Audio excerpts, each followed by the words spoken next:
Welcome students. Now we are going to discuss thrust and pressure. तो thrust और pressure ये होते क्या हैं और इनमें आपस में क्या डिफरेंस है? Why do we study thrust and pressure? हम thrust और pressure को स्टडी क्यों करते हैं? तो स्टडी करने से पहले हमें ये जानना जरूरी है कि ये होते क्या हैं.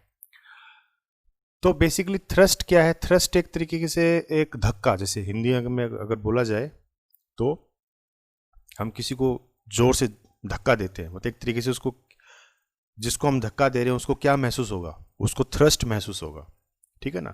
तो एक तरीके का एक फोर्स है, ठीक है ना, धक्का है. और ऐसे अगर प्रेशर की बात करें तो प्रेशर क्या है?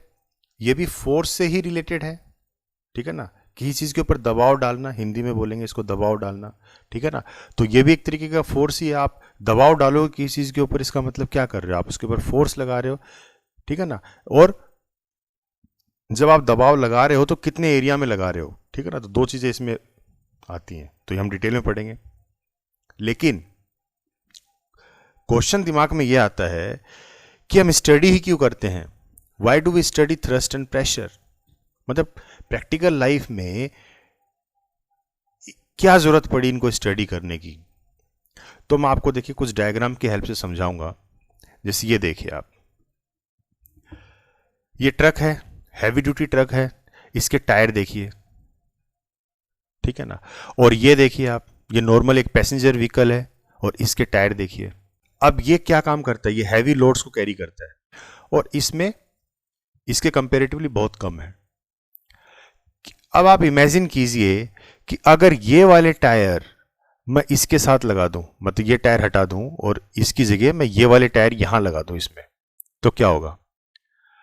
तो आप कहोगे सर ये टायर तो टूट जाएगा, ये तो कमजोर है. तो मान लेते हैं कि टायर मैं लोहे के ले लेता हूं, आयरन, ठीक है ना, स्ट्रॉन्ग आयरन के ये व्हील्स जो है मैं यूज करता हूं. तो उस केस में तो नहीं टूटेगा. लेकिन होगा क्या? क्या ये काम करेगा? तो आपका आंसर क्या होगा? नहीं. क्यों काम नहीं करेगा? क्योंकि इतना ज्यादा प्रेशर पड़ेगा इसके ऊपर, या इतना ज्यादा इस पे थ्रस्ट लगेगा, क्योंकि इसके ऊपर जो सामान लादेंगे उसका वजन बहुत ज्यादा होगा, तो बहुत ज्यादा प्रेशर आएगा. सारा का सारा प्रेशर किसके ऊपर आएगा? टायर के ऊपर आएगा. और इतना प्रेशर जब टायर के ऊपर आएगा तो टायर, मान लीजिए अगर कहीं कच्चे रास्ते से जा रहा है या कहीं जो रोड अगर ज्यादा स्ट्रांग नहीं है, तो उस केस में ये वाले टायर क्या होंगे? ये धंस जाएंगे अंदर, ठीक है ना. ये रोड को खराब कर देंगे, ठीक है. तो देखिए यहां फर्क क्या है? बेसिकली एरिया का फर्क है. ये टायर जो है ग्राउंड के साथ कम एरिया कवर कर रहा है, जबकि ये टायर जो है ज्यादा एरिया कवर कर रहा है. और इसमें भी हमने डबल लगा रखे हैं, तो देखिए कितना एरिया कवर करेगा ये, ठीक है ना. तो ये चीजें हमारे दिमाग में कैसी आई कि हमें कौन से टायर किस पर्पस में यूज करने हैं, ठीक है ना. तो ये तब आया जब हमने इन चीजों को स्टडी किया, थ्रस्ट एंड प्रेशर को. एक डायग्राम और आपको बताता हूं. जैसे ये देखिए आप, अब हम लोग राजस्थान के रहने वाले हैं. आपको पता है जो ऊंट है, जो कैमल है, वो क्या है? इसको जहाज भी बोला जाता है, रेगिस्तान का जहाज बोला जाता है. क्यों? क्योंकि रेगिस्तान में, रेतीली जमीन पे बहुत आराम से चल सकता है, जबकि रेत में हम जैसे लोग नहीं चल पाते, मतलब चलने में बहुत डिफिकल्टी होती है. लेकिन अगर मैं वजन की बात करूं तो कैमल हमारे वजन से 10 गुना ज्यादा भारी होता है, लेकिन उसके बावजूद भी ये आराम से चल सकता है, जबकि हमारा वजन तो बहुत कम है लेकिन फिर भी हम नहीं चल पाते, ठीक है ना. तो इन सब का सवाल, इन सवालों के जवाब जो है ना, ये इसी में छुपा है, थ्रस्ट और प्रेशर में, ठीक है. एक डायग्राम से और समझाता हूं. ये देखिए, आपने ये वाली चम्मच यूज की होगी, क्या बोलते हैं इसको? फॉक, फॉक बोलते हैं. तो अब इसको काटने के लिए आप क्या यूज करोगे? चलो फोक तो हमने यूज कर ली इसको खाने के लिए. अब इसको अगर काटना हो तो काटने के लिए आप क्या यूज करोगे? चाकू यूज करोगे या चम्मच यूज करोगे, ठीक है ना. क्या यूज करोगे आप? तो आप स्पून की हेल्प से इसको काट सकते हो क्या?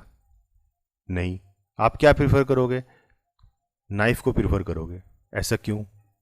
और अगर हम खाने की बात करें तो इसको खाना फोक से ज्यादा इजी होगा या स्पून से ज्यादा इजी होगा? तो ये सारे सवाल, ठीक है ना। एक सवाल और आपके दिमाग में डाल देता हूं मैं। ये देखिए, ये क्या कर रहा है, सुई धागा है। ये मूवी तो देखी होगी आप लोगों ने, सुई धागा। वही चीज है, ये सुई है और ये धागा है।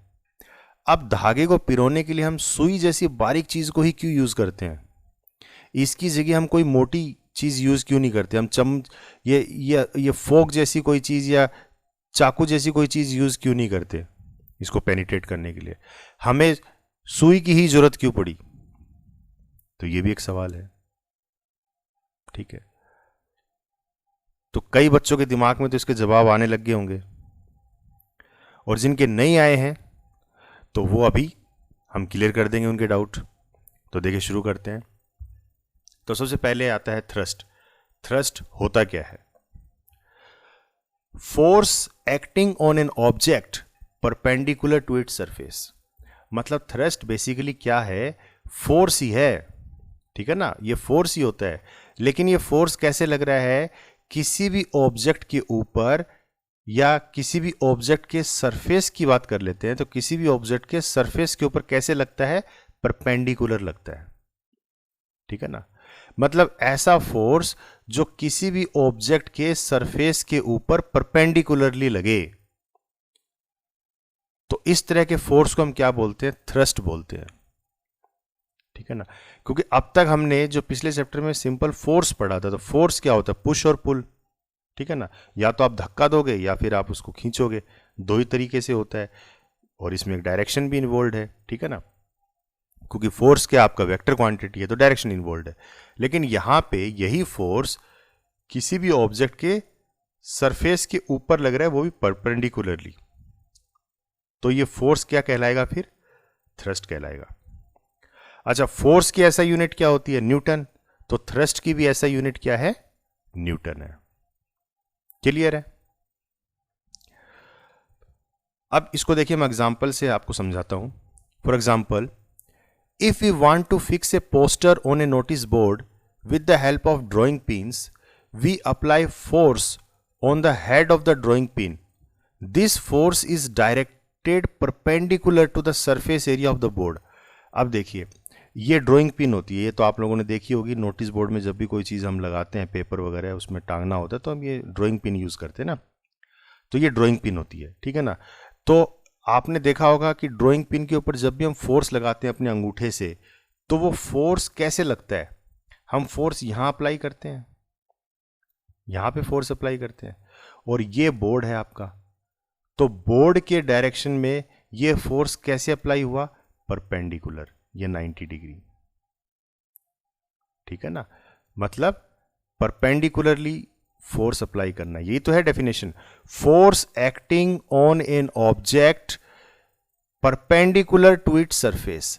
मतलब किसी भी ऑब्जेक्ट के ऊपर जो आप फोर्स लगाओगे, वो उसके सरफेस के ऊपर परपेंडिकुलरली लगेगा, ठीक है ना। तो ये है। अब इसमें देखिए, इसका एरिया देखिए आप जरा। ये एरिया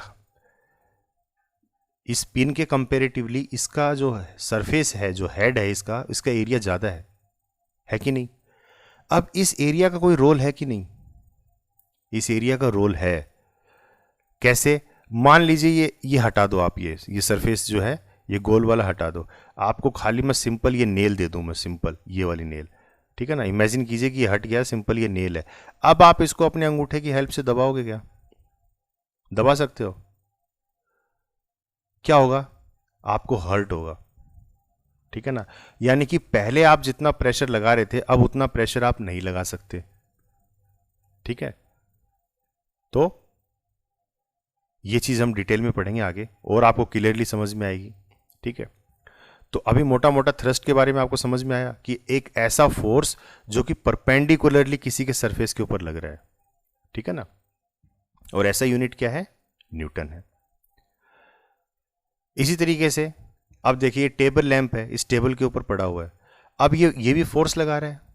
कैसे लगा रहा है? इस टेबल लैंप का कुछ ना कुछ वेट है, क्योंकि देखिए वेट और यही आपका फोर्स भी होता है। हमने पिछली स्लाइड्स में पढ़ा है, और ये किसके बराबर होता है? मास इनटू एक्सेलरेशन, ठीक है ना। तो ये जितना भी इसका वेट होगा उसके बराबर ये फोर्स लगाएगा। तो फोर्स कहाँ लगाएगा? डाउनवर्ड लगाएगा। डाउनवर्ड लगाएगा कि नहीं लगाएगा? तो इस टेबल के, ये सरफेस है इस टेबल का, तो ये इस टेबल का सरफेस है। तो ये देखिए, ये फोर्स और इस सरफेस के बीच में कितना डिग्री एंगल आ रहा है? 90 डिग्री एंगल आ रहा है, ठीक है ना। तो वही कह रहा है, the force acting on an object perpendicular to its surface, किसी भी सरफेस के ऊपर जो परपेंडिकुलर फोर्स लगता है उसी को हम क्या बोलते हैं? थ्रस्ट बोलते हैं। तो एक तरीके से क्या अप्लाई कर रहे हैं? थ्रस्ट अप्लाई कर रहा है, ठीक है ना। तो यहाँ पे तो ये अपने वजन के हिसाब से कर रहा है, यहाँ पे हम क्या कर रहे हैं? अपने फोर्स दे रहे हैं इसको, ठीक है ना। यहाँ पे हम मैनुअली उसको एक फोर्स अप्लाई करके दे रहे हैं, वही सेम चीज है। लेकिन अब बात करते हैं प्रेशर की, कि प्रेशर एक्चुअल में होता क्या है। तो प्रेशर भी फोर्स ही है, लेकिन हम कितने एरिया में फोर्स दे रहे हैं वो है ये। तो कैसे पढ़ेंगे इसको? द थ्रस्ट और फोर्स पर यूनिट एरिया, मतलब कितना फोर्स हम लगा रहे हैं या कितना हम थ्रस्ट लगा रहे हैं यूनिट एरिया के अंदर, ठीक है ना, उसको हम क्या बोलते हैं? प्रेशर बोलते हैं। तो इसको हम P से डिनोट करते हैं, और मैथमेटिकली क्या हो जाएगा? फोर्स अपॉन एरिया, या फिर इसको आप थ्रस्ट अपॉन एरिया भी बोल सकते हो, ठीक है। तो अब इसको देख के क्या समझ में आता है कि प्रेशर और फोर्स क्या है? दोनों के दोनों डायरेक्टली प्रोपोर्शनल है, यानी कि जितना ज्यादा फोर्स लगाऊंगा प्रेशर भी उतना ही ज्यादा लगेगा। और एरिया के साथ क्या हो रहा है? प्रेशर और एरिया में क्या रिलेशन है? इनवर्सली प्रोपोर्शनल है, यानी कि एरिया अगर मैं बढ़ा दूंगा तो प्रेशर क्या हो जाएगा? कम हो जाएगा। प्रेशर कम हो जाएगा, और एरिया कम कर दूंगा तो प्रेशर ज्यादा हो जाएगा। क्लियर है? यानी कि अगर हम इस नेल की बात करें तो नेल का एरिया मैंने बढ़ा दिया, देखिए, तो एरिया बढ़ा दिया तो इसका मतलब मुझे कम प्रेशर लगाना पड़ेगा। हल्के से प्रेशर में ये आराम से बोर्ड के अंदर चला जाएगा। लेकिन अगर मैं एरिया हटा दूं, ये हटा ही दूं पिन, सिंपल ये रखूं, तब मुझे ज्यादा फोर्स लगाना पड़ेगा इसको अंदर डालने के लिए, ठीक है ना। इस बोर्ड, नोटिस बोर्ड में इसको धंसाने के लिए मुझे ज्यादा प्रेशर लगाना पड़ेगा, ठीक है ना, क्योंकि एरिया कम हो गया। और उस केस में हो सकता है मेरे हाथ को भी हर्ट कर जाए ये, ठीक है ना, क्योंकि इसको अंगूठे से दबाऊंगा तो जाहिर सी बात अंगूठे को हर्ट करेगा, ठीक है ना। अब देखिए इसकी ऐसा यूनिट क्या होगी फिर?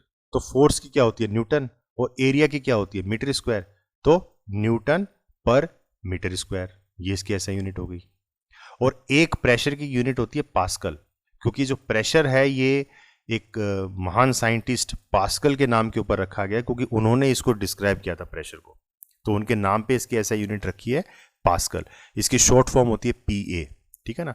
तो दो ऐसा यूनिट है इसकी, एक तो पास्कल है और एक इसको हम इस तरीके से भी लिख सकते हैं Newton per metre square. Clear है?